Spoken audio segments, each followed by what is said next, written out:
언니들과 함께 책 그리고 영화를 이야기하는 언니들의 복신의 살롱 조감독입니다. 영화하는 민입니다. 안녕하세요, 셜록입니다.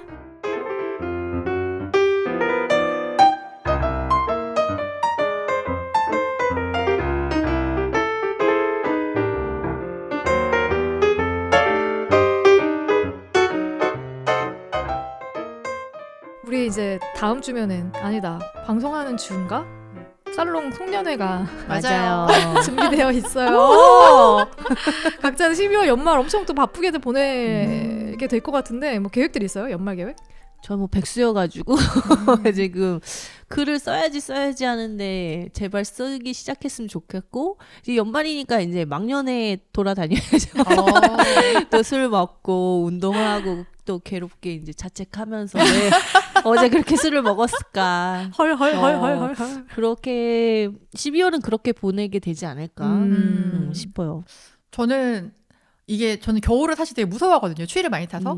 근데 이상하게 또 12월 크리스마스가 다가오면 또 되게 몽글몽글 하잖아요. 기분이 좋아져. 근데 이게 26일 되면 딱 끝나는 거 아시잖아요. 맞아요. 그래서 이걸 지금 최대한 누리려고 지금 되게 많이 연습하고 있어요. 무슨 연습이요? 무슨 연습? 이걸 즐기는 연습.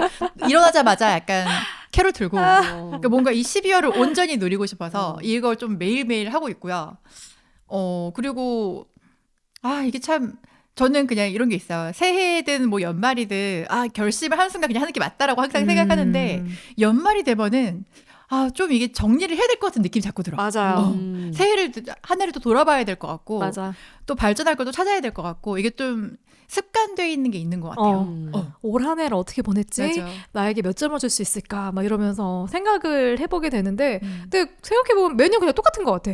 맞아요. 솔직히 뭐 특별히 달라진 거 없고 그냥 다만 돌아보면 그래도 올해 크게 아프지 않았고 망하지 않았고 그리고 여전히 일을 했고 그리고 내년에도 일을 할 것 같고 뭐 그런 것들 생각해보면 그냥 정말 평타 이상은 치지 않았나. 좋다. 네, 그런 생각이 들더라고요. 다 같은 마음 아닌가? 저는 뒤는 잘 돌아보지 않아요. 뒤에 안 돌아봐? 좀 돌아봐. 돌아봐. 좀 뒤를 돌아보는 그런 연말 보냅시다. 앞만 보고 달려간다. 네, 이번 주 영화는 지난주에 예고드렸다시피 순수 그 잡채 그냥 모두가 보아도 다 재밌게 볼 수 있는 영화 E.T.를 선정을 했었는데요. 제가 E.T.를 사실 좋아하고 사실 이 영화 때문에 영화를 하고 싶다는 생각이 든 그 여러 영화 중에 한 편이기도 해요. 어렸을 때 이렇게 외계인 나오고 막 우주선 나오고 이러면 너무 신기하잖아요. 맞아. 이 영화의 스토리 자체도 너무나 어릴 때 봐도 지금 봐도 누구나 공감할 수 있는 그런 이야기여서 저는 이 영화를 이 12월에 언니들과 함께 하고 싶어서 같이 이 영화를 선정을 해봤고, 사실 이 영화는 스티븐 스필버그 감독이 1982년에 개봉했던 작품이니까 지금 저보다 나이가 많은 영화예요. 맞아요. 40년이 더 됐어요. 더 됐죠. 그래서 사실 이전에 미지와의 조우라는 SF 영화를 한번 만드셨었고, 이제 그때는 이제 외계 생명체와 지구인의 뭐 경이로운 조우를 정말 제목처럼 그렸다면, 이번에는 외계인과 지구인, 이제 우리와 똑같이 생긴 인간의 신비로운 교감을 그려낸 영화이기도 했고, 사실 이 전까지 우주나 뭐 외계인에 대한 영화나 미디어가 없지는 않았어요. 근데 외계 생명체를 뭐 침입자나 아니면 되게 뭐 판타지적인 그런 캐릭터가 아니고 이렇게 지구인과 우정을 나눌 수 있는 생명체다라고 보여준 영화는 사실 이 영화가 처음인 것 같고, 그리고 제가 이 영화의 최대 강점은 어릴 때 TV에서 영화를 봤을 때와 어른이 되고 다시 봤을 때 느낀 감정이 똑같아요.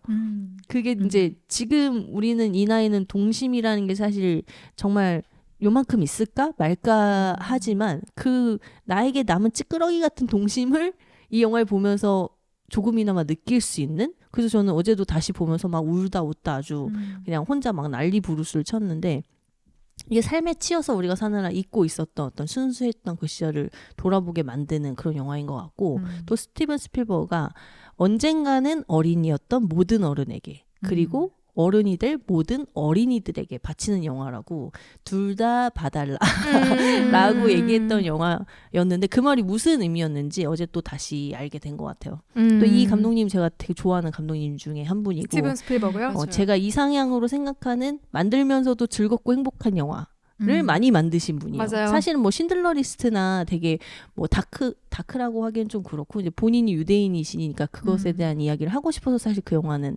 하셨다고 했고 뭐 미넨이나 이런 좀 다크한 영화도 있지만 대부분의 필모그래피가 보고 사람이 해피해지는 뭐 터미널 뭐 캐치미 이프 유 캔 뭐 이런 좀 밝은 영화들을 많이 만드셔 영화. 밝고 유쾌한 영화를 많이 만드셨고 항상 그의 영화에는 유머가 빠지지 않는 대체로 좀 따뜻하죠. 맞아요. 네. 너무 따뜻해요. 화면도 네. 따뜻하고 그래서 따뜻한 사람인 것 같아. 맞아요. 그러니까 이런 영화 만들 수 있지 않을까 싶은데 스티븐 스필버그 감독님 소개는 랑님이 한번 그렇죠. 해주시면 또 제가 어깨 먹었습니다.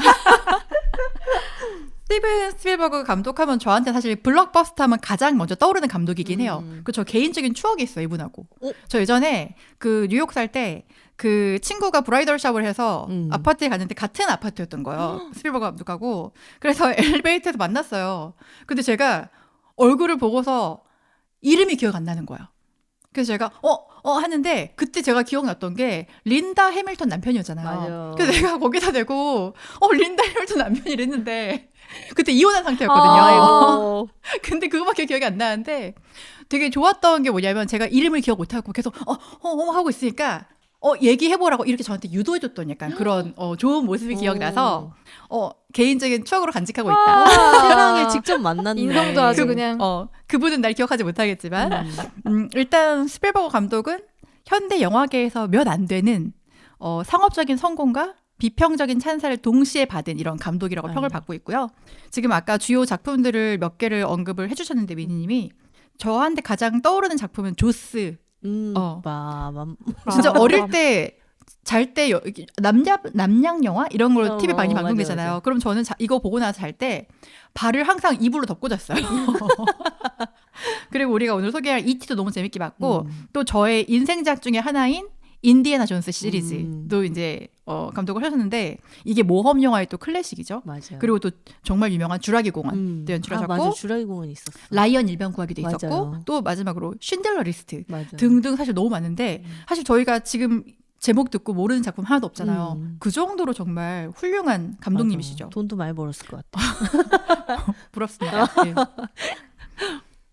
여기까지인가요? 사실 이 뒤에 끝났는데? 아니 사실 이 뒤에 수상 및 업적이 있는데 생각하도록 하겠습니다. 맞아요. 말할 필요가 없으니까요. 생각해보면 저 주라기 공원도 진짜 재밌게 봤어요. 맞아요. 약간 제가 어느 정도로 이 감독님 작품을 좋아했냐면 영화 시작하고 스태프들한테 이 감독님 현장에서 껌을 띄더라도 바닥에 껌을 띄는 직업 그 잡이라도 가서 하고 싶다고. 그러니까 꼭 연출팀이 아니어도 그냥 가서 이 사람이 어떻게 영화를 만드는지 너무 보고 싶다. 근데 내가 뭐 유학을 갈 돈은 없고 뭐 걔네도 쓰레기는 치우고 바닥에 껌은 띄지 않겠냐. 제가 한번 연락해 볼까요?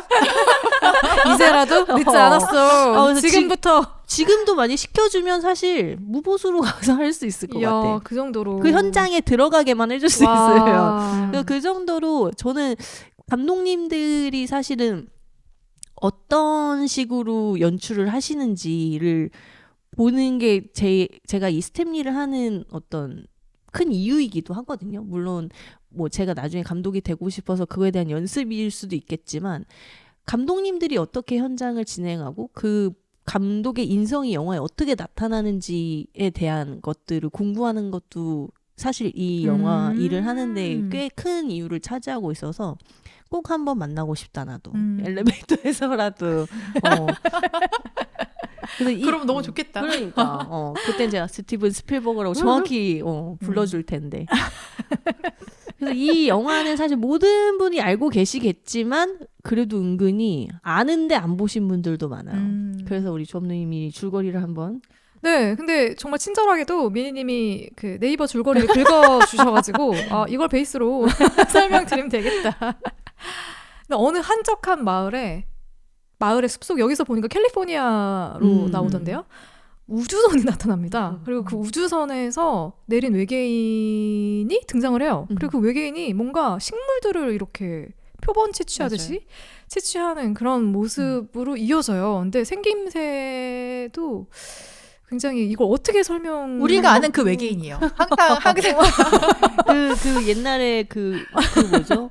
버뮤다 삼각지대 막 이런데 우리가 아는 디스트릭트 뭐 있었잖아요. 11인가 있잖아요.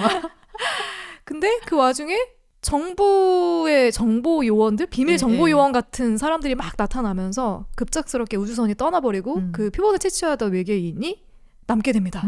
그리고 어디로 갔을까라고 생각할 무렵에 여기 이제 엘리엇이라는 소년이 등장을 해요. 이 소년은 약간 철부지 엄마와 또 짓궂은 형, 그리고 뭔가 당돌한 막내 여동생 사이에 껴있는 둘째입니다.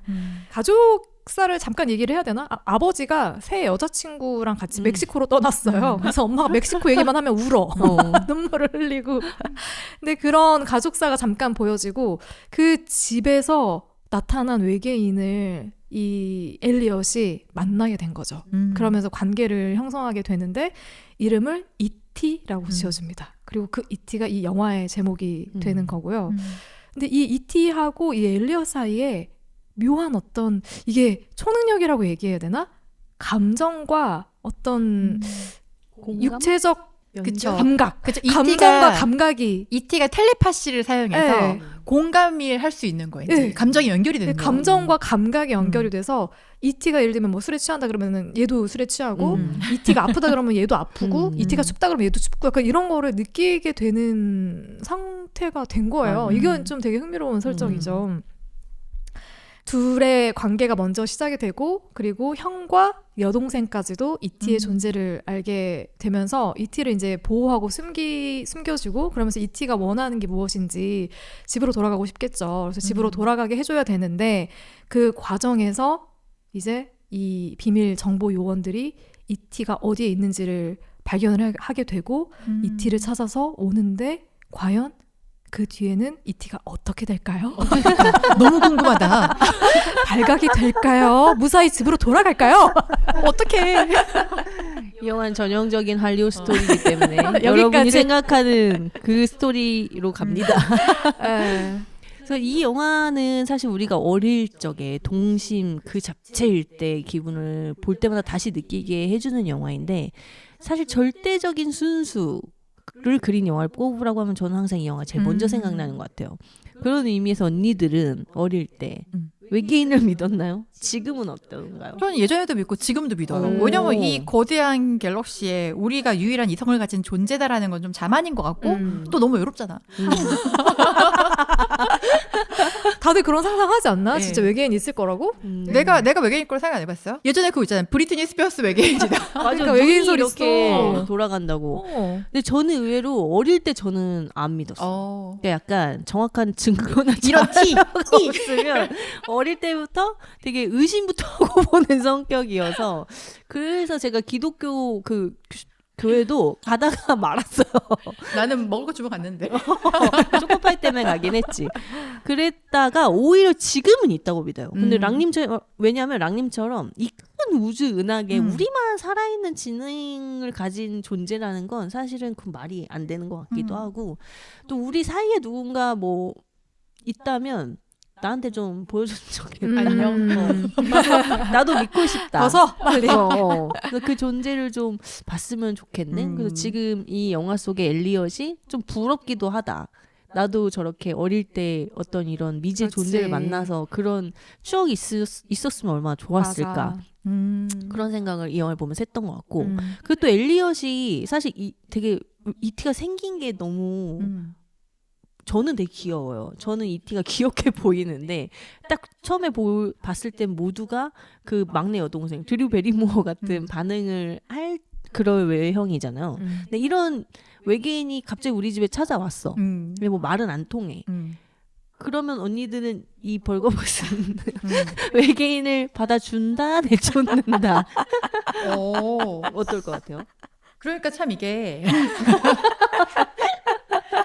그러니까 이게 이런 것 같아요. 사실 이제 우리가 만약에 저희가 애라면은 어린이라면은 당연히 받아준다라고 말할 텐데 이제 제가 미성년이 아니잖아. 법적인 책임을 가진 한 한 어떤 시민이잖아요. 근데 사실 제가 어떤 능력이나 어떤 의도를 가질지 모르는 어떤 외계 생명체를 이게 온 국민의 안보가 달린 문제잖아. 근데 이제는 그걸 판단을 해야 되는 나이인 거예요. 그렇게 내가 나이가 어려서 순수하게 얘하고 친구가 된다고 변명을 하기에는 난 법적으로 이제 판단받는 나이인 거야. 그래서 그걸 한 번은 생각해야 되지 않나? 그거 안 받아준다? 좀 고민해볼게요. 진짜 너무 찐 어른이 된 거야. 그러니까 왜냐면은 이게 동심 1도 없는데? 아니야, 동심은 난 다 있다고 생각하거든, 누구든. 근데 이게 정말 진짜로 나타난다면은 이거를 신고를 하는 게 우리는 더 가장 바람직한 행동이에요, 여러분들. 근데 만약에 그렇게 해서 해부하면 어떡해? 근데 그런 거를 다, 왜냐면 그 생명체가 어떤 능력을 가졌는지 우리 모르잖아요. 우리를 죽이러 온 걸 수도 있잖아. 그래, 나쁜 놈일 수도 있지. 그러니까 나쁜 놈일 수도 있잖아. 근데 이 영화 속 설정처럼 이렇게 교감을 해보니 괜찮은 녀석이었다. 그러면 내가 먹이고 입히고 키워야지, 내가. 그치? 약간 그렇게 되지 않을까요? 저도. 저 이티처럼 제가 어릴 때 약간 별명이 요다, 이티, 그램님 막 이래서 저는 얘네가 되게 귀여워요. 어릴 때 되게 친근감이 들었고, 그리고 저는 딱 이렇게 만나자마자 저한테 해를 가하지 않는다면 일단은 받아줄 것 같아요. 그 벌거벗은이를 어디에 밖에 둘 수는 없고. 근데 그렇게 많이 먹으면 좀 곤란해. 너무 많이 먹어. 근데 그가 가진 능력이 있잖아요. 약간 치유 능력 이런 게 있어요. 그러면 이제 내가 먹을 걸 줄 테니 내 무릎이랑 허리랑 좀 낫게 해달라고? 낫게 해줘라. 피부도 좀 탱탱하게 해주고 상부상조하면서 잘 살아볼까? 아니 너무 귀한 존재 아니야? 그러니까 영원히 우리 집에서 나와 함께하자. 저는 그렇게 할 것 같은 느낌. 아주 귀한 존재인데. 오히려 저는 이런 면에서는 T보단 F 같네. 그러니까 지금 언니들이 너무 현실적으로 생각하지 않아. 있겠어 그런 일이 막 이러면서. 미안하다. 나는 내 방이 없어서 내 방이 없었어서 너를 받아줄 수 없겠구나. 우리 집에 이미 비둘기들이 많아서. 아 그리고 이 집은 진짜 옷장이 크더라. 그러니까 아니 그리고 각 방에 있고 근데 집이 원래 크니까. 미국 집이 그렇게 옷장이 근데 커요? 이게 땅덩이 넓잖아요. 그러니까 집도 사실 다 클 수밖에 없고. 나는 언니랑 같이 방을 썼었어가지고 이틀을 받아줄 수 없었을 것 같아요. 맞아. 어디 네. 숨겨놓을 데가 없긴 해 한국에서. 데려다 심부름이나 시켜야지. 옷장도 없었어. 옷장이 어디 있어? 장롱이 장롱이 어딨어. 아 그렇구나. 근데 이 영화의 또 재밌는 점이 우리가 되게 익히 알고 있는 배우들의 어린 시절 모습이 담겨 있어서 지금 다시 봐도 되게 재밌는데 3남매 중에 막내 여동생 드류 베리모어 그리고 이 실질적인 주인공이 엘리어트 역의 헨리 토마스는 어릴 적 모습 그대로 성인이 돼서 사실 이들도 아역일 때 너무 성공을 해서 크면서 되게 풍파를 많이 당했지만 둘 다 이제 지금은 정상으로 돌아왔다고 알고 있어요. 근데 이 영화의 이런 아역들의 연기도 엄청 좋았고 전 그 큰 형 마이클도 진짜 좋았고 이 삼남매 말고도 뭐 친구들이나 뭐 아니면 후반에 이티를 발견하고 치료해준 과학자 등등 뭐 엄마도 나오고 되게 많은 캐릭터들이 나오는데 이 영화에서 언니들이 가장 애정하는 캐릭터는 혹시 무엇인지 이티 빼고.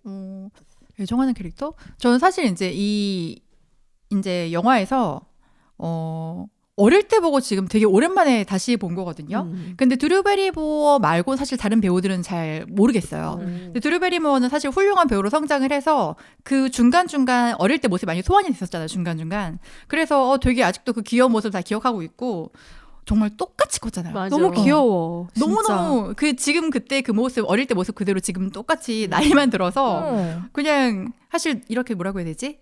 와 제가 쟤였어 이런 이질감이 한 개도 없이 받고 그리고 저는 좋았던 캐릭터라기보다는 저는 이 가족의 모습이 되게 좋았던 게 엄마가 그렇게 철이 없었나라는 거 모르겠어요. 왜냐면 엄마는 그냥 엄마였어요. 그냥 엄마는 엄마의 모습으로 그냥 뭐 그다지 권위적이지 않았고 그리고 엄청 잔소리도 심하지 않았고 그냥 엄마는 그냥 엄마였기 때문에 첫째 아들도 엄청 난 이렇게 좋은 형이 있다고? 왜냐면은 이티가 들어와서 처음에 숨기다가 이제 형한테 공개하려고 약속해. 놀라지 않겠다 약속해. 그런데 이제 형이 장난을 치면서도 다 맞춰주는 거야. 근데 이게 그 싸움이 길지 않아 앞에. 엄마한테 짓궂은 세월을 했을 때도 너 이따 두고 봐. 나는 그 역할도 하려고 그러고 그리고 동생도 너무 귀엽고 저는 각자의 역할도 저렇게 잘 수행하는 너무 멋진 가족이라서 맞아요. 생각을 했어요. 이 집은 역할 분담이 아주 철저한 게 그 초반 에피소드에 이 엘리엇이 자기가 외계인을 만났다고 얘기를 하는데 가족들이 안 믿어주니까 엄마한테 되게 가슴 후벼 파는 얘기를 해요. 뭐 아빠는 왜 거기 뭐 언제까지 있는데 뭐 이런 식으로 아빠에 대한 이야기를 멕시코에 왜 있는데 막 이런 식으로 하니까 엄마가 상처를 받아가지고 이렇게 자기 먹던 그릇을 가지고 가서 이렇게 눈물을 훔치고 이러니까 마이클이 막 혼을 그치. 내주고 근데 또 그 엄마는 그 와중에도 이번 설거지 차례 누구야? 하면은 마이클이 나는 점심 했는데 그럼 또 막내 그 사실 드류 베리머 진짜 뭐 5살이나 됐으려나? 너무 귀여워. 나는 귀여워 진짜. 나는 아침에 했어. 그러니까 얘는 다 이 역할 분담이 정확하고 독립적인 아이들이야. 그러니까 저는 이게 요즘에 그 물론 나도 기여하지 않고 있지만 저출산 문제 되게 심하잖아요. 그런데 출산을 고려하시는 분들이 계시다면 이 영화를 좀 꼭 봤으면 좋겠어. 맞아. 나는 이 형제가 주는 이런 맞아. 그 만족이 안정감. 너무 큰 것 같아. 그런 정서적인 안정감 그런 것도 되게 좋았던 것 같아. 생각해보니까 가족의 모습을 되게 잘 그리긴 했네요. 맞아요. 왜냐면 80년대 초반이면은 당연히 엄마, 아빠, 그리고 뭐 자녀 이렇게 있어가지고 그게 되게 일반화된 모습이었을 텐데 여튼 아버지가 가정을. 없이 어머니가 아이들을 케어하는데도 애들이 되게 반듯하게 잘 맞아요. 자랐고 그 모습을 또 뭐가 부족하고 어렵고 이렇게 그리지 않고 그냥 자연스럽게 그렸다는 게 되게 인상적인 포인트긴 하네요. 맞아요. 저는 사실은 후반부에 나오는 과학자 아저씨 때문에 눈물을 좀 흘렸는데 첫사랑이었어. 다시 봐도 잘생겼더라고. 근데 나중에 인상적인 장면 얘기할 때도 제가 아마 얘기할지도 모르는데 이 아저씨가 되게 어릴 적부터 외계인을 동경해서 과학자가 된 아저씨인 게 사실 뒤에 그냥 갑자기 나와요. 그냥 앞에 전사 없이 갑자기 나와서 딱 대사 한마디로 이 캐릭터가 완전히 표현이 되거든요. 이 아파서 누워있는 엘리엇한테 뭐라 그러냐면 그는 나에게도 온 거야. 나는 10살 때부터 이 순간을 기다려왔어. 난 그가 죽는 걸 원하지 않아. 넌 그를 잘 돌봤어. 그가 널 먼저 만나서 다행이구나.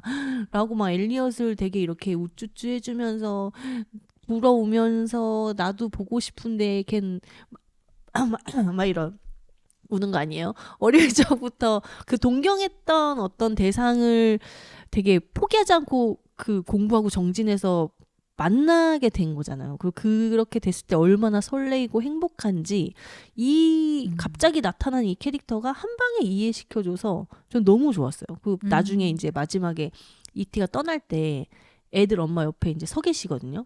둘이 잘 됐으면 좋겠다. 또 그렇게 가는 거야? 아까까지는 아빠 없는 가정을 되게 잘 그렸다고 했는데. 근데 꼭 그렇게 뭐 이렇게 가정을 이뤄야 된다 보다는 엄마도 연애해야지 이런 느낌적인 느낌으로. 그래서 이 애들을 그러니까 되게 따뜻한 캐릭터라는 생각을 해서 이 과학자가 갑자기 나와서 이 얘기를 하는데 눈물이 날 정도로 굉장히 그 그러니까 어른도 동심을 가지고 있을 수 있다. 그리고 여기 사실 뭐 나쁜 어른이 그렇게 많이 나오지 않지만 착한 어른도 이 세상엔 있다. 모든 과학자가 다 외계인을 잡아다가 해부하려는 그런 과학자들은 아니다. 뭐 이런 식의 좀 내용을 보여준 것 같아서 저는 이 캐릭터가 사실은 가장 애정하는 캐릭터다. 생각해보면은 또 스필버그의 되게 어떻게 보면 좀 재치가 담겨있는 캐릭터이긴 하죠. 처음에 열쇠 더미를 막 보여주잖아. 그 소리랑. 그래서 악역인가? 맞아. 그래서 그 사람이 나타날 때마다 우리가 숨죽이게 되는데 맞아요. 알고 보니 악역이 아니었던 거지. 자기도 애타게 찾아다녔던 거야. 자기가 10살 때부터 그러니까. 보고 싶었던 그 외계인을. 되게 처음에는 이 과학자를 표현하는 방식이 막 긴 그림자로 표현을 하거나 저렇게 역광으로 시커먼 그림자로 막 이렇게 다가오는 그런 식으로 표현을 그러니까 빌런인 줄 하다가 알았잖아. 그러다가 갑자기 이렇게 따뜻한 얘기를 하니까 너무 멋있었어. 그러네요. 반전 맞아. 매력이 있었던 캐릭터네. 맞아요.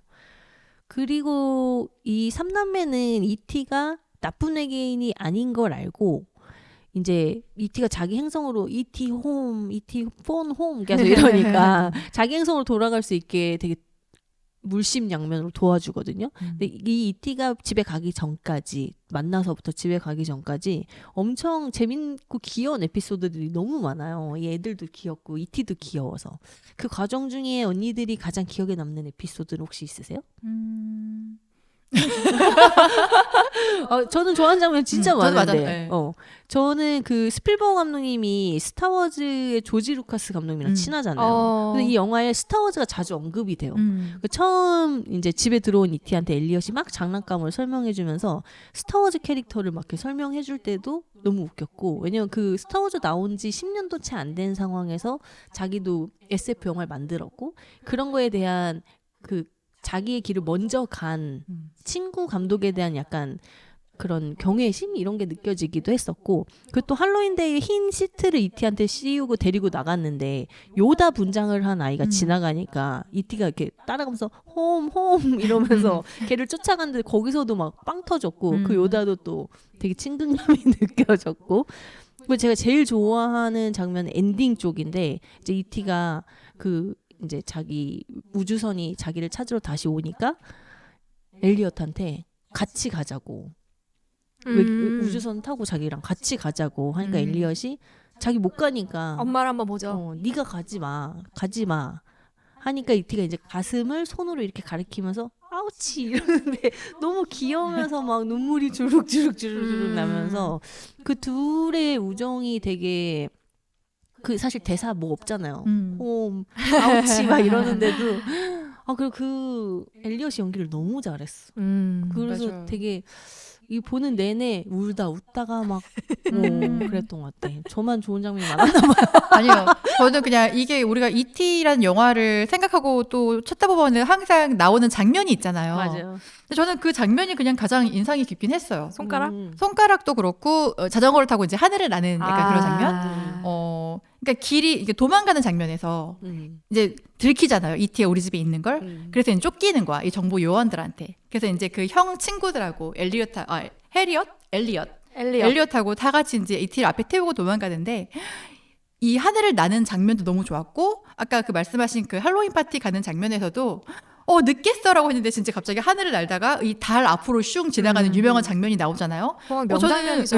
저는 이 연출 장면 너무 좋았다고 생각해요. 지금 봐도 뭉클하던데. 맞아, 뭉클해요. 그 자전거 타고 쭉 날아가는 그 장면 통쾌하고. 맞아요. 되게 현실감이 없는 장면도 현실감 있게 잘 그려내는, 전 그게 진짜 이 감독님의 능력인 것 같아요. 그리고 아까 말씀하신 그 공감 능력 있잖아요. 텔레파시를 이용해서 서로의 감정을 사실 연결돼 있잖아요. 근데 그 E.T.가 다 이제 아무도 없는 집에 그 강아지하고 자기만 남았을 때 몰래 나와서 TV도 틀어보고 이거저거 막 하면서 이제 또 이제 이 지구에 대해서, 이 세상에 대해서도 알아나가는 그런 방식들도 너무 귀엽게 그린 것 같고, 맞아. 그러면서 이제 그 배우는 방식 중에 하나가 그 술 마시는데 그 술 취한 E.T. 그 엘리엇도 학교에서 수업 받다 같이 취하죠. 근데 내가 그래서 저거 저럴 수 있나? 저렇게 취하기까지 할 수 있나? 맞아요. 근데 지금 보니까 조금 오글거리긴 하죠. 그래, 맞아. 아 진짜? 그 술 취한 장면이 좀 오글거리긴. 그러니까 나는 그 설정이 지금 보면 진짜 저도 약간, 근데 이 장면 사실 기억나진 않았거든요. 주요한 장면만 기억나니까 저렇게 있었구나. 맞아. 전 되게 기억나는 장면 중에 하나였는데. 좋았던 장면이 그 진짜 자전거 타고 날아가는 장면은 지금 봐도 되게 뭉클했고, 지금 보니까 좀 오글거린다 했던 게 이제 E.T.가 취할 때 엘리엇도 같이 취해가지고 갑자기 같은 반에 그 여자친구한테 맞아. 뽀뽀하는 그러니까, 게 그래서 그 E.T.가 보고 있는 TV 속 영화의 장면이랑 똑같이 매칭을 시키잖아요. 저는 그게 예전에 어릴 때 봤을 때는 크게 이렇게 기억에 남지 않았는데, 이번에 보면서 보니까 이게 나름 그도 오글거림을 알고 상쇄시키려는 거였나? 맞아요. 그리고 약간 그런 거 있잖아요. 우리가 아무래도 지금은 너무 많은 영화를 접했고 좀 훌륭한 CG를 접하다 보니까 맞아. 다시 보니까 좋은데 되게 조악한 연출이라고 느꼈던 부분들도 저는 되게 인상이 남아요. 그러니까 예를 들어서 저는 아까 그 줄거리에서 보고 알았는데, 저 이제 그 얘가 송신기를 만들잖아요. 집으로 돌아가기 위해서. 그래서 숲속으로 들어가서 장치를 설치하고 통신 장비로 계속 이제 집으로 신호를 쏴요. 근데 그러다 장면이 바뀌어서 갑자기 화면이 낮으로 바뀌었는데 엘리엇이 혼자 이제 아파서 집으로 돌아오게 되잖아요. 맞아요. 저거 E.T. 어디 갔지? 돌아간 거야? 나 그 장면이 너무 웃긴 거야. 그러다가 집에 돌아와서 엘리엇이 막 아프니까 E.T.를 찾아야 E.T.도 돼. 어딘가에서 아픈 거잖아. 이제 형한테 몰래 말하는 거죠. E.T.를 찾아야 돼. 어디 그 거기 뭐 있어. 근데 정말 갔는데 E.T.가 개울가에서 밀가루 분장하고 정말 쓰러져서 앉아 있는데 옆에 고양이 한 마리 와서 기웃거리고 베이비 파우더 발랐나? 막 이러면서 존슨지 말랐을 거야 분명히. 진짜 베이비 왜 파우더. 거기까지 갔는지가 안 나오긴 그쵸. 하네. 근데 날아간 거겠지. 네, 그게 너무 웃겨서 와 그때 정말 조마조마했어 하면서 봤을 텐데 지금 보니까 너무 귀엽다라는 연출이었어요. 그때는 진짜 빈틈이 하나도 없었죠. 그때 맞아요. 볼 때는 와 너무 새로워 다. 근데 지금 보면 이제 42년의 음. 시간을 이길 수는 없죠. 맞아. 음. 이게 감독님 사실 이 영화가 SF라고 해야 하나? SF죠. 라고 SF긴 한데 모든 장면이 지구에서 이루어지고 딱 SF적인 건 ET와 우주선 정도 나오거든요. 그 통신 장비도 되게 조악해요. 맞아요. 우산, 옷걸이. 옷걸이 그리고 통신 장비도 어떻게 만드냐면은 ET가 갑자기 만화책 보다가 이렇게 만들면 되겠네 해가지고 좀 되게 조악하게 만든. 근데 사실은 저는 이 영화를 그 어릴 때 봤을 때는 엄청 센세이션하다고 생각했거든요. 우리처럼 안 생긴 그 외계의 생물체가 막 움직이고 눈을 깜빡거리고 막 목을 빼고 이러는 장면들이 그 당시엔 굉장히 센세이션인데 지금은 엄청 아날로그 같아 보이죠. 근데 이 영화를 보면서 좀 신기했거나 잘 찍었다는 장면이 혹시 지금은 없겠죠? 근데 궁금한 게 이게 탈을 쓰고 한 건가요? 아니 아니면- 이게 그래서 제가 그 얘기를 하려고 했던 뭐죠? 게 저도 누가 탈을 뒤집어 쓴 줄 알았어요. 그러니까. 근데 이게 엄청 정교하게 만들어진 로봇이라고 하더라고요. 아 로봇이었구나. 로봇이 4대나 있고 몇 년 전에 그 4대 중에 어쩐지. 제일 정교하게 만든 로봇 하나를 경매에 내놔가지고 몇십억에 팔리기도 했고, 그래서 그 껍데기 피부를 다 벗겨서 이제 골조만 보이게 하는 그 어떤 그 영상이 있어요. 근데 제가 이 영화를 어제 다시 보면서 이건 100% CG가 아니고선 이렇게 디테일하게 그러니까. 표정이나 눈알을 움직일 맞아. 수가 없다고 생각했는데 메이킹을 찾아보니까 메이킹에 그대로 걔가 연기를 하고 있는 거예요. 근데 이거는 사람이 탈을 뒤집어 쓴다고 막 이런 눈썹을 움직이고 안 되거든요. 이게 그러니까 안 목도 못 되거든. 빼고 그렇게. 그치. 근데 목은 뭐 이렇게 그 눈 깜빡이는 거. 그치. 눈 깜빡이면서 이렇게 미세한 그 이티가 주름이 많잖아요. 그 주름들이 움직여요. 근데 그게 다 하나하나 센서로 만든 로봇이더라고. 근데 그거 보고 너무 놀래가지고. 와 대단하다. 근데 이게 되게 저는 좋았던 게 이 이티 타이틀샷을 보면 되게 표정이 정교하고 디테일해서 그 안에 감정이 보여요. 보이는 것처럼 느껴졌어요. 저는 이게 CG가 아니라 실제 그 오브제를 찍어서 그런 사실감이 저는 더 느껴진다고 생각을 하거든요. 근데 지금이라면 무조건 AI나 딥페이크로 그냥 그치. 허공을 찍어놓고 만들었겠지만, 근데 아무리 우리가 실제랑 AI를 이제 구분하기 힘들어졌다고 해도 실제로 우리가 무언가를 갖다 놓고 찍은 거랑 올 CG로 만든 거랑 확실히 그 주변의 공기 뭐 이런 조명부터가 다르거든요. 그래서 저는 82년도에 이렇게 디테일한 우리 지금 봐도 그 표정이 어색하지 않은 그런 기술력이 있었다는 게 신기했고, 그래서 이 감독님이 뭐 터미네이터는 아닌가? 그건 딴 사람이구나. 그런 CG 기술이 많이 들어간 다른 영화들을 만들 수 있었던 거 아닌가? 맞아요. 그런 그 뭐라 그럴까 이해가 있는 것 같더라고요. 맞아요. 그런 그리고 저도 이 영화 다시 볼 때 40년이 넘은 영화다 보니까 좀 걱정되는 부분이 있잖아요. 다시 보니까 생각보다 전혀 촌스럽지가 않더라고요. 맞아요. 그리고 요즘에 너무 CG가 과한 영화들을 보다가 또 그런 요소를 좀 뺀 영화를 보니까 되게 눈이 편한 느낌도 사실 있고 그리고 확실히 옛날 영화는 스토리라인이 과하지 않아서 그냥 되게 편하게 볼 수 심플하죠, 있었어요. 심플하죠. 네, 심플해요. 스티븐 스필버그 감독이 40년 전인데 이런 영화를 찍을 수 있다라는 거는 와 진짜 대단한 능력이시네요. 그러니까. 다시 봐도 이티를 그려낸 방식은 참 참신했다. 맞아요. 맞아요. 정교하기도 했고 그런 게 걔가 가장 눈이 갔던 것 같아요. 그때부터 지금까지 40년 넘게 쭉 영화를 찍어주시는 것도 대단하고 끊임없이 그 따뜻함을 가져가는 것도 진짜 대단하고 진짜 부럽다 라는 생각을 하면서 근데 이티가 또 알고 보니까 텔레파시 능력이 있었어요. 이 엘리엇과 서로 마음을 나눈 친구가 되면서 공감이라는 능력으로 서로 느끼는 감정은 당연하고 이 신체적인 아픔까지 공유를 감각을 하게 공유해요. 되거든요. 그리고 이티한테는 엘리엇과 탄 자전거를 공중 부양시킬 수 있는 능력도 있죠. 그래서 이쯤에서 언니들이 갖고 싶은 초능력이 있다면 저는 이거 항상 명확해요. 순간이동. 우리 때 이따 저녁 때 도쿄 가서 술 먹었대요. 내일 아침은 이탈리아 가서 그래, 파스타 어때? 대박이지 그 진짜. 이산화탄소도 배출도 좀 덜하고 그러니까. 비행기 없어지고. 진짜 대박이지. 그리고 우리 아무리 놀다가도 야 자러 갈게 하고 딱 하면 집에 바로 침대고 얼마나 대박이지. 좋아요. 이거는 모두가 갖고 싶어하는. 맞아. 저는 여기서 이티가 갖고 있는 능력 중에 그 치유 능력? 치유 능력. 시든 꽃을 막 살아나게 하고. 돈 벌라 그러죠. 어떻게 알았어? 나 진짜 돈 벌고 싶당. 저도 그거 할 거예요. 만약 순간 이동 능력이 있으면은 나 공구할 거야. 공부할 거야? 해외에 가서 들고 오는 지금 거야? 가서 볼 수 있어. 네, 그러지 말고 그냥 어디 그 금고 같은 데 들어가서 돈을 훔쳐와요. 그래. 그 금이나. 점프라는 나쁜 짓이잖아요. 영화가 있었는데. 그런 점프라는 그래? 영화도 맞아요. 있었는데. 봤어요. 맞아. 어.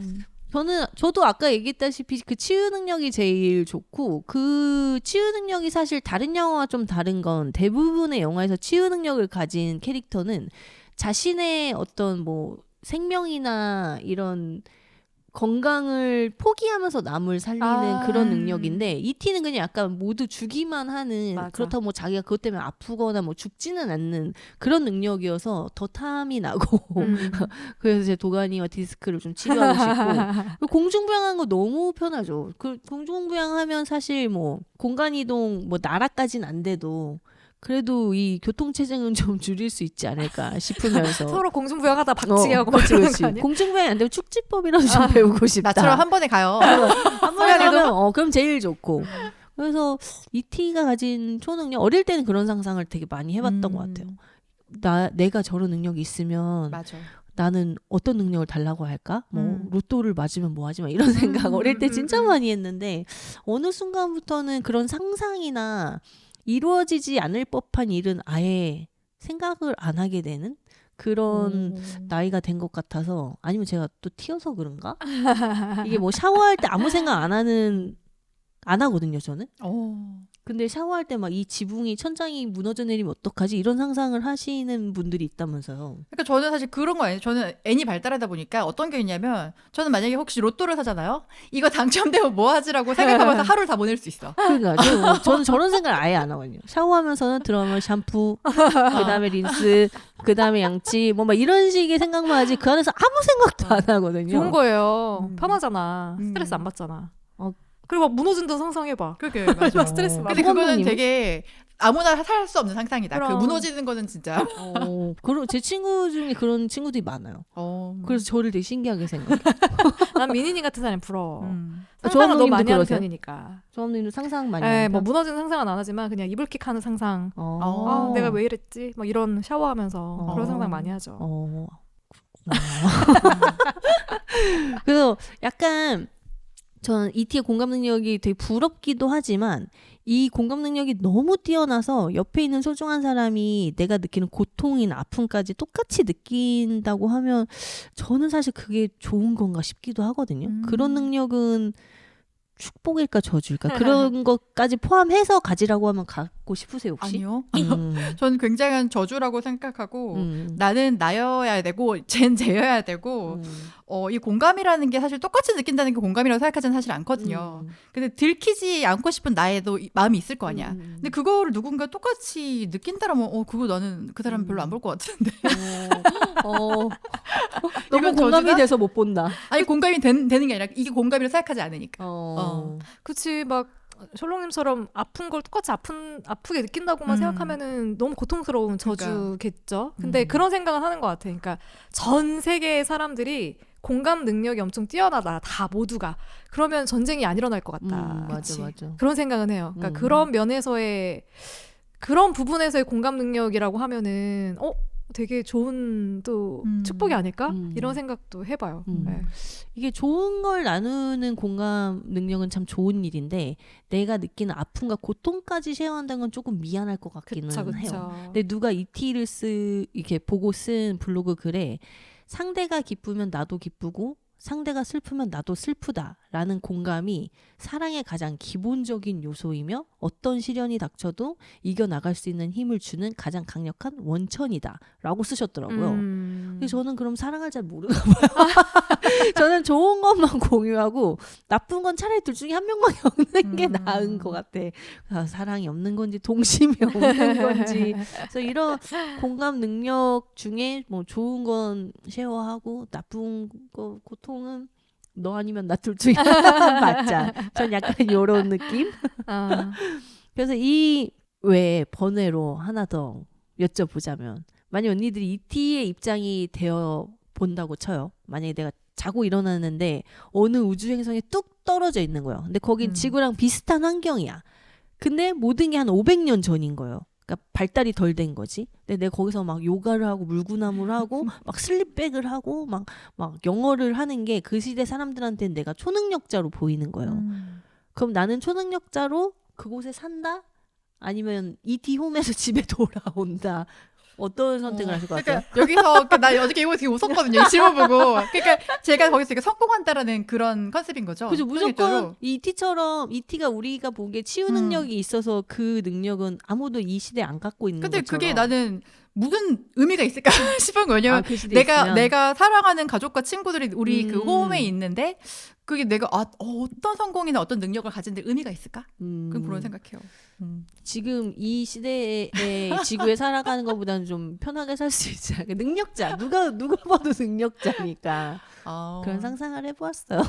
근데 뭐 지구에 내가 사랑하는 사람이 남아있지 않고 그냥 그렇게 살아가는 내가 혼자 살아가고 있는 상황이라고 하면은 이런 시대가 되게 편하지 않을까요? 날 사랑하는 사람이 한 명도 없을까? 저는 지구에선 이미 한 40년 넘게 살았으니까 그쪽에서 대우를 잘 해주면 그럼 대우를 잘해주면 나를 초능력자로 대우를 잘 해주면 미니님이랑 셜록님 초대할게. 좋아요. 그 행성으로. 그럼 남을 의향이 있다. 감독하면 나는 가야 한다. 초대할게. 거기서 그냥 떵떵거리며 살자. 근데 문제는 거기 사람들이 다 ET처럼 생겼어. 나만 사람이야. 그러니까 나는 내 그러면 좀 지구에 문제가 있는 있을 것 같아. 내 행성에 있는 사람들을 데리고 올 수 있다고 하면은 그치, 그럼 살고 아니면은 못 살 것 같아요. 그러니까 거기서 살아남으려면 거기서도 누군가를 사랑하고 이렇게 해야 될 텐데, 그런 외모라면 사실 ET가 봤을 때는 우리가 굉장히 사랑에 빠지기 힘든 외모였을 수도 있어요. 다르게 생겼으니까. 걔네가 보기에는 우리가 이상하고 못생겼을 수도 있었으니까. 그래서 그럼 또 길을 쓰고 돌아와야 되지 않나. 또 사랑을 안 하고는 살 수 없는 게 인간이기 때문에. 갑자기 이런 이상한 생각을 해보면서 네. 또 이 엘리엇은 ET랑 깊은 우정을 나누면서 정이 많이 들어서 사실은 안 갔으면 좋겠는데 그럼에도 불구하고 되게 중요한 순간에 ET는 집에 가야 한다고 말을 하거든요. 그래서 이 ET가 기력이 이제 쇠한, 아까 얘기한 그렇게 갑자기 물가에서 발견된 이후로 기력이 쇠해서 죽어가고, 또 정부에서 그를 살리려고 모든 최첨단 기술을 이용해보지만 끝내 사실은 심장이 멈춰요. 그래서 이제 그 과학자 선생님이 ET와 단둘이 엘리엇이 이제 마지막 인사를 하게 배려를 해주는데, 여기서 엘리엇이 ET한테 미안하다라고 말을 하니까 그 순간 갑자기 ET의 심장이 다시 뛰기 시작하고, 이게 이제 약간 최첨단 기술보다도 이 친구의 따뜻한 마음이 ET를 살려낸다 뭐 이런 느낌인 것 같아요. 느낌은. 근데 언니들 ET가 이렇게 죽었다 살아나는 결말. 저는 어떻게 생각했냐면은 ET 저거 죽은 척했는데 살려고 죽은 척했네. 살려고 영리하다. 어릴 때도? 아니요, 어릴 때 기억이 안 나. 지금 보다가 너무 뜬금없는 결말이잖아. 사실 죽어서 삐 그랬어요. 근데 갑자기 살아나. 엘리에서 둘이 있을 때 울면서. 저거는 연기를 했다고밖에 생각할 수 없는 상황이다. 그리고 약간 결말 자체도 진짜 정말 담백하게 인사 잘하고 떠나잖아요. 그래서 그냥 엘리엇이 이걸로 또 한 단계 성장하겠구나. 그냥 그 느낌. 네, 정말 이 가족 영화의 가장 정석 같은 맞아요. 결말 최적화된 딱 아닌가? 결말. 만약에 진짜 ET가 죽어버리고 끝나면 어떻게? 이 영화 보다가 어린이들 얼마나 많이 실망할 거고. 정신 다 망쳐놓는 파괴하는 거지. 스티븐 스필버그 악플 엄청 달렸을걸요? 근데 다행히 다시 살아나서 정말 다시 가족의 품으로 돌아갈 수 있게 했던 결말은, 이 결말 말고는 없었다. 이게 최고의 결말이었다라고 생각합니다. 저는 이 ET가 굳이 심장이 이렇게 죽기까지 했다 다시 살아났어야 됐나 막 그런 생각을 다 커서는 했었는데, 어릴 때는 ET가 엘리엇을 살리기 위해 대신 죽었다고 생각을 했었어요. 그런 능력, 치유 능력으로. 근데 어른이 돼서 다시 보니까 아까 얘기했던 것처럼 자기 뭐 생명을 깎아가면서 치유 능력을 쓰는 것 같진 않더라고. 그래서 어제 다시 보면서 이 이티가 죽었다 다시 살아난 타이밍이 사실은 자기 집에서 연락이 온 때였잖아요. 온다고. 맞아요. 너 데리러 갈 거야. 그래서 물론 엘리엇이 한껏 감정을 담아서 죽지 마라. 미안하다. 나 평생 너를 기억할 거야. 막 이런 감동적인 얘기를 한 타이밍이기도 하지만 사실은 이 이티에게는 지구가 자신이 살 수 없는 환경이었지 않나 싶기도 하고 약간 그 뭐라 그래 홈식? 약간 향수병 그쵸. 같은 거를 앓다가 그렇게 밤새도록 그 집으로 폰 홈을 했는데 답이 없었잖아요. 그래서 약간 희망의 끈을 놓고 이제 아 나는 집에 못 돌아가나 봐 하면서 이렇게 아파지고 심장이 멈췄던 게 아닌가 싶기도 하더라고요. 어제 그래서, 다시 보니까. 희망이 살렸다. 그 약간 그 집에서 만약에 연락 안 왔으면 또 어떻게 그치, 맞아. 됐을지. 그대로 이거 약간 좀 선택적인 사망 같은 그 느낌. 그지. 스스로 옛날엔 스스로 누구 보고 희망을 싶어 놓은 향수병을 아. 죽고 그랬잖아. 그 와중에 베이버 파이어더를 그지. 베이비 파우더 너무 많이 발랐더라고. 그리고 정말 여기서 알 수 있는 거는 사람은 아무리 사랑하고 좋아도 함께 있는 게 행복은 아니다라는 거. 각자가 있을 자리에 있어야지 그렇죠, 서로 그렇죠. 행복하고 맞아요. 오래 갈 수 있다. 네, 맞아요. 근데 가끔 이렇게 삼천포로 빠져서 안 만날 수 있었던 사람을 만나는 것도 저는 나쁘지 않은 것 같아요. 물론 헤어질 때 좀 괴롭긴 하지만 또 그게 사람을 성장시켜주는 뭐 그런 거이기도 하니까. 그렇죠. 네. 그래서 사실 이 영화는 동심, 순수에 관한 그런 이야기인데 저는 사실 동심이 어릴 때도 잘 없었지만 지금은 더 없다고 생각하는데 언니들 가끔 그러잖아. 어릴 때처럼 나도 되게 순수하게 그렇게 생각하고 걱정 없이 살고 싶다 막 이런 얘기들 많이들 하잖아요. 언니들 만약에 그 잃어버린 동심이라는 거, 그 순수함이라는 거를 다시 얻을 수 있다면 그 선택적으로 아니면 지금처럼 살래? 너 옛날에 동심으로 좀 돌아갈래? 라고 한다면 그 동심을 지금 이 나이에 다시 얻고 싶다? 저는 사실 동심을 잃었다라고는 생각하지 않거든요. 그러니까 모든 사람이 전 다 동심은 다 있는 것 같아요. 왜냐하면 우리는 우리를 알잖아요. 난 나를 알잖아요.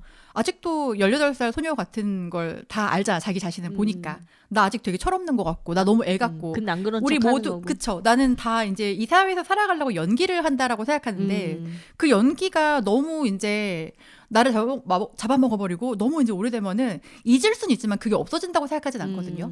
그래서 사실 그런 것 때문에 우리가 어릴 때 봤던 영화, 저 이티도 그렇지만 저 나 홀로 집에 약간 이런 영화 보면은 뭉클하고 눈물 지는 이유가 그런 것 같아. 이게 내가 없어지는 게 아니라 있는데 살아나는 거거든. 그래서 저는 아직도 항상 저한테 그게 있다고 생각하고 원동력인 것 같긴 해요. 저한테는 이 동심이라는 게. 맞아요. 이게 사실 동심이 없으면 무언가를 시도하거나 그러니까 옛날에는 그냥 지붕에서 뛰어내리잖아요.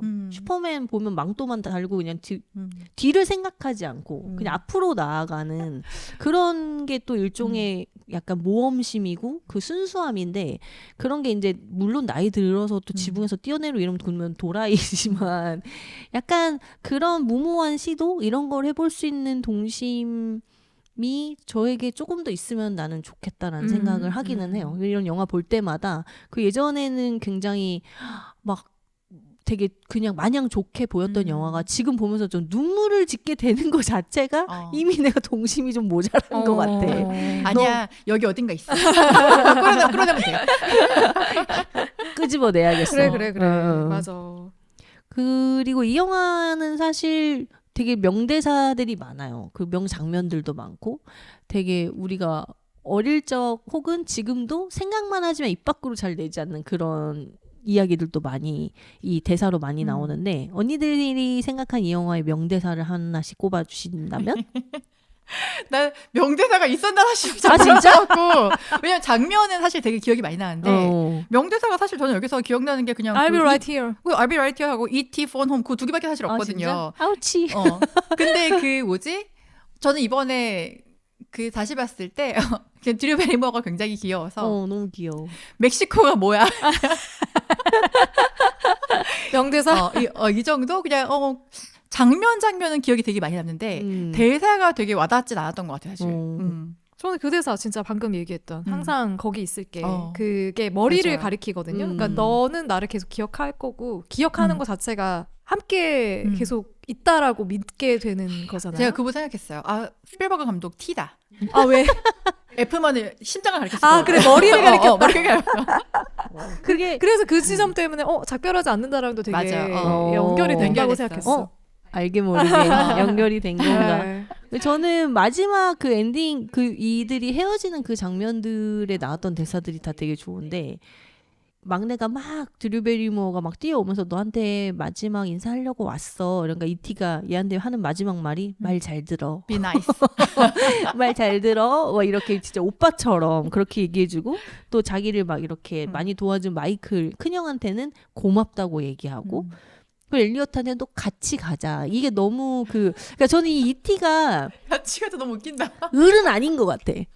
약간 아이 같은 외계인인데 나이를 우리가 그 주름 때문에 가늠할 수 그렇지. 없지만 얘도 엘리엇이랑 비슷한 애기인 것 그럴 수 같아. 있지. 그래서 그러니까 같이 가자는 말을 할 수 있었지 않을까? 아니 그래도 나는 좀 꼰대 같다 생각했어. 난 책임 거 없다고 생각했어. 진짜? 데려가서 얘 회보면 어떡하려고. 네가 그리고 이길 수 있어? 아니 자기보다 어려 보이는 애한테는 그러니까. 말 잘 들으라고 하고 너무 꼰대 아닌가. 되게 여자 보수적이야. 무시하는 거야 지금? 어린이라고 무시하는 거냐고. 그런 생각 한 번도 안 해봤네.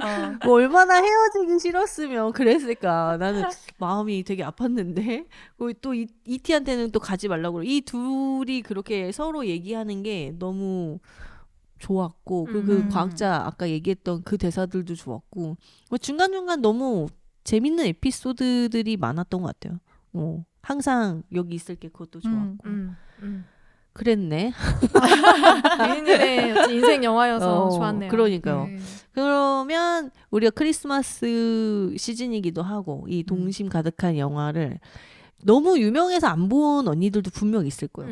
그럼 이 언니들에게 이 영화를 보라고 추천사 한마디씩 해주신다면? 제가 그 룸메이트들이 나이가 20대 초반이잖아요. 근데 이 영화를 아예 모르더라고요. 그러니까 들어본 적도 없는 거예요. 그치. 그래서 아마 이제 몰라서 안 봤을 수도 있고 어제 같이 봤거든요.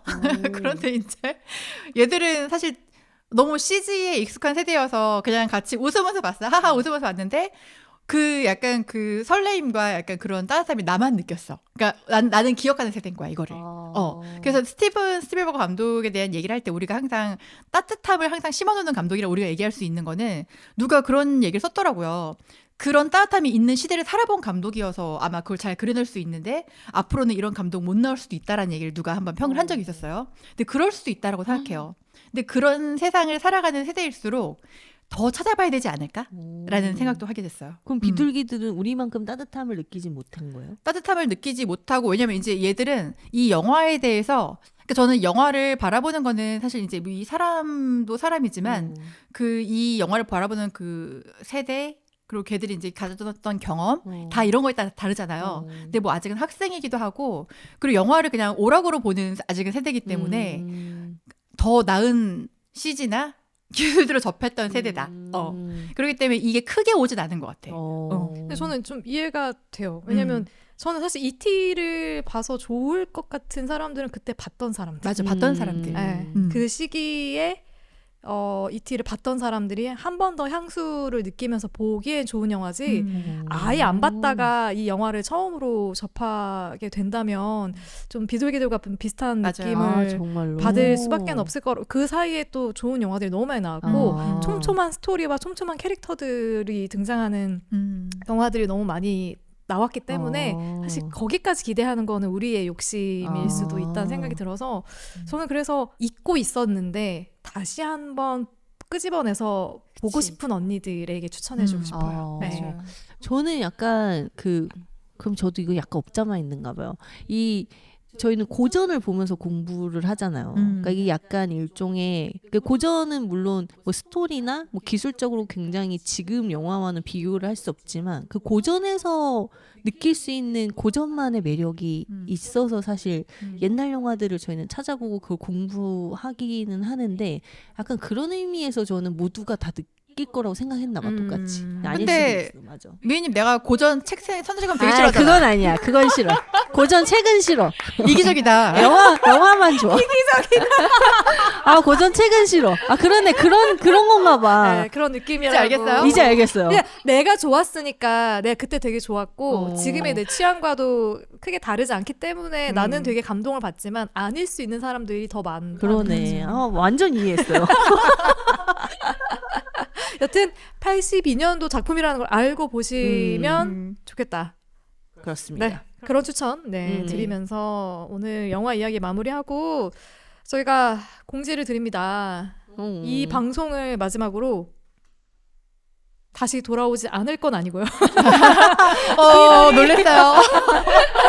잠깐 겨울방학을 가지려고 해요. 이게 겨울에 저는 동면의 맞아요. 시기이고 저는 겨울이 너무 힘듭니다. 그래서 나와서 녹음하고 하는 시간은 즐겁지만 그 준비하는 과정에서의 그 에너지 물론 언니도 다 마찬가지겠지만 그래서 잠깐 쉬었다가 또 새해를 맞이하고 나서 다시 찾아오려고 하거든요.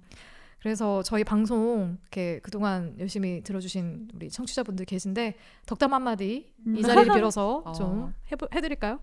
놀라셨죠 언니들? 저희도 놀랐어요.